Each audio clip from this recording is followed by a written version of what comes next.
She's an author and a preacher. Her name is Michelle Smith. She made public the details of her life last year in a book called From Lesbianism to Grace. In it, she tells of a journey from lesbianism, prostitution, to gang leadership, to becoming an ordained reverend after she was saved. Michelle Smith is our guest. Good to have you. Thank you.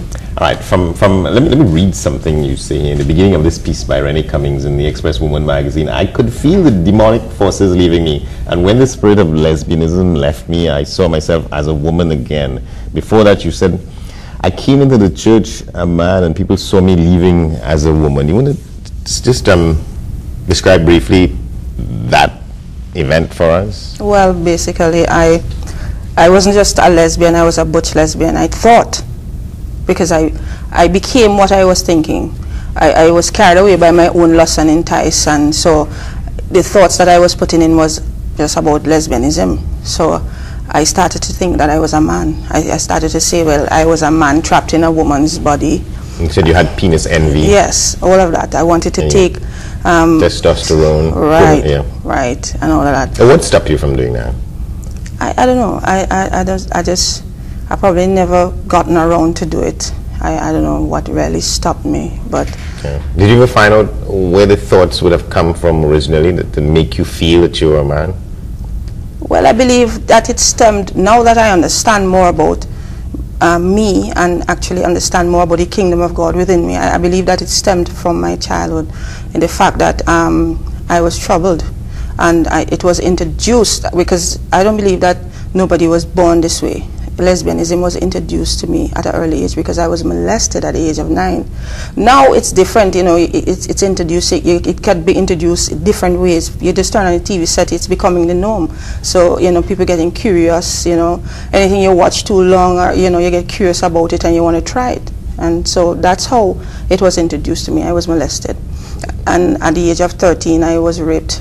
And so you know, that was a traumatic experience. So you molested at 9 and you go raped at 13. Right. And you think that those things had a cumulative effect of turning you that way? Yes, it did. Because one of the things I wanted to ask you is whether, okay, so you had a conversion, you had a powerful conversion, you talk about the Holy Spirit expelling those demonic forces, and you felt differently at that point.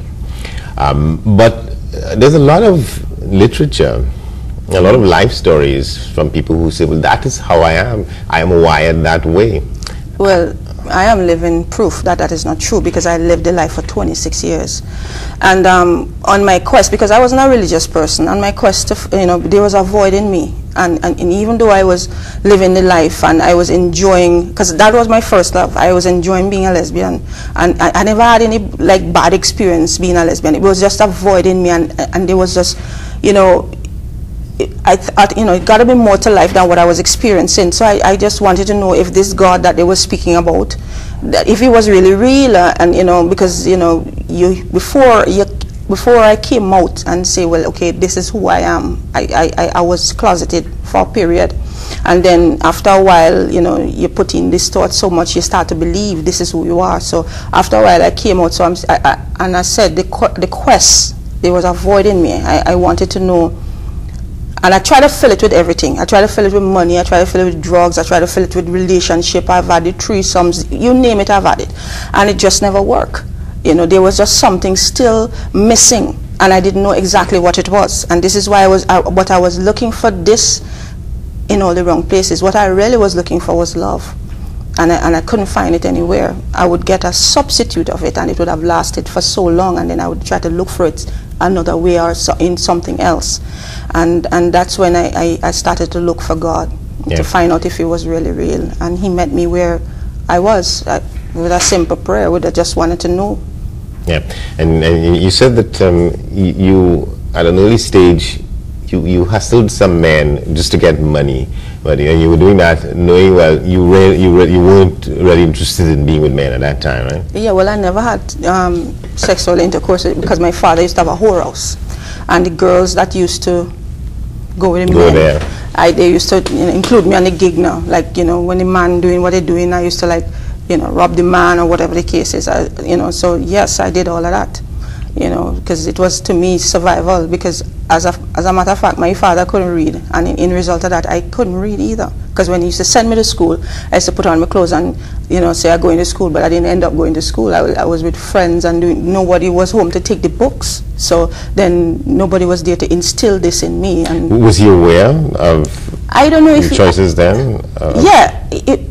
At an early age, he started to see signs, and yeah, he was aware, but he never did anything about it. He was just there. Did that make you want to go further into it, or do you question how could a father allow his daughter to go that way, never mind his operation? Well, I believe he did the best he could. I think he loved me very much, but he didn't know better. Now that I look back on everything, I think he did the best he could. He did what he could at that time. And so being in that kind of lifestyle himself, nightclub, prostitution, it's become normal. Yeah, you said that you were this way in conservative Jamaica, in macho Jamaica. Yes, I was bold. I was out there because I was also involved in drugs, trafficking, and so on. So I was involved with a lot of different people who, you know, if you mess with them, definitely you have some problems. And I was making a lot of money, you know. So you come to the point where you believe that all of that was the journey that was written for you to travel to get to the point where you are now, you think? Yes, I believe so. I believe so. You see, because I didn't understand, you see, because all this time you're thinking one way and you didn't know that there was just another whole level of thinking. But because of what you put in, the Bible says, whatever a man think, it's so easy, and that is true. Because my thoughts was just along this line, what I was faced with. I became good at what I was faced with. I became good at what I became a product of my surroundings. Put it that way. Yeah. So I became good at it. I mastered it. And how long it's been since? Can we call it a conversion? 7 years. It has been 7 years. It's been seven very different years. 7 very wonderful years. Understanding me, because I was an introvert, I never used to talk. Nobody never really knew. You know, I was suffering in silence because, you see, when it's all said and done, when you are alone by yourself, you know, and everybody, the charade is not there anymore, and you don't have to pretend, and you're crying to yourself because of how you're feeling. You don't really let people in, you let them in as far as you want them to come in, because you don't really want them to know this about you, and if they know this about you, what will they think about you? So, you know, you struggle with your own, you wrestle with your own problems by yourself, and the reality hits you when you're alone by yourself.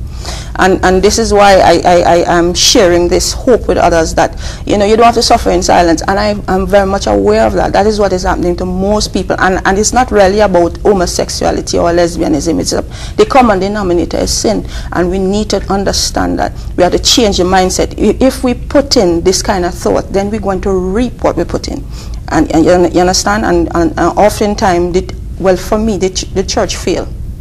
The church failed? Yeah, because the stigma was great, as if lesbianism is the biggest sin that ever committed, or homosexuality, and it is not. For some people. Yeah, sin is just sin, and the church is supposed to exemplify Christ and supposed to deal with issues, but you see, most of the time they don't exemplify Christ, and they become judge, jury, and executioner at the same time.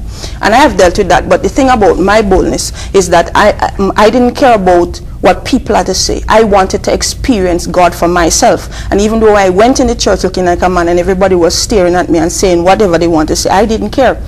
I had a sister-in-law who actually took me to church when I came out of prison in England because I was on a false passport. And she was involved in the occult. And when we went up to prayer and they asked her, what do you want to pray for? She didn't want anybody to know what she was involved in because she was ashamed. And the fact that if the church people know what they would think about her. So she said, pray as you lead. And they asked me what I want to pray for. And I just blurt out, well, I am a lesbian drug dealer, and this is, and if you have a God that says that he could do what he could do, I want him now. And I got delivered from my situation. At that moment? Well, the process started there. And she, even till this day, still struggling with her lifestyle because she's afraid to speak out, to say, you know, and what it is that is she's struggling with. And you think that is the reason for the difference between you and her? I mean, you all went to, yes, as the people say, you went to mercy seat together. Together.